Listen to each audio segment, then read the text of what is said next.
भगवत गीता के सार को समझने के लिए हमें पहले यह देखना होगा कि अर्जुन ने इसे किस प्रकार ग्रहण किया। भगवत गीता के 10वें अध्याय 10 दिसंबर 14 में इसके प्रति उनके दृष्टिकोण का वर्णन इस प्रकार है। अर्जुन उवाच परम ब्रह्म ही परम धाम है, पवित्र परम प्रभु है, सनातन प्रभु ईश्वर की दिव्य माता है, सर्वशक्तिमान वह है जो सभी देवताओं के मुखिया हैं, परम ईश्वर ही प्रभु हैं।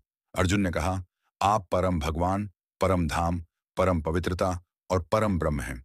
आप सनातन, दिव्य, आदि, अज और विभु हैं। नारद, असित, देवल, व्यास आदि सभी महान ऋषियों ने आपके इस सत्य को सिद्ध किया है और अब आप स्वयं इसे मेरे सामने व्यक्त कर रहे हैं। हे केशव, आपने जो कुछ मुझे बताया है मैं उसे पूर्णतः सत्य मानता हूँ। हे प्रभु, न तो देवता और न ही राक्षस आपके सत्य को समझ सकते हैं।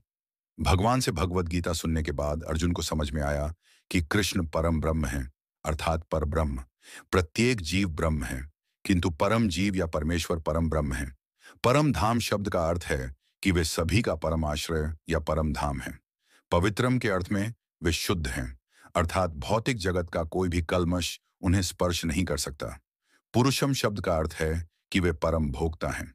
शाश्वतम का अर्थ है शाश्वत। दिव्यम का अर्थ है अलौकिक। आदिदेवम का अर्थ है आदि भगवान। अजम का अर्थ है अजन्मा और विभुम का अर्थ है महानतम। कोई सोच सकता है कि चूंकि अर्जुन कृष्ण का मित्र था, इसलिए उसने उनकी चापलूसी करने के लिए ये बातें कहीं।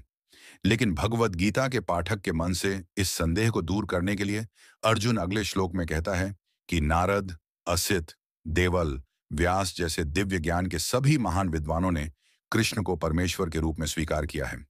वैदिक ज्ञान का उचित प्रसार करने वाले इन सभी महापुरुषों को सभी आचार्यों ने स्वीकार किया है। इसलिए अर्जुन कृष्ण से कहता है कि वह उनके मुख से निकले प्रत्येक शब्द को पूर्णतः सत्य मानता है।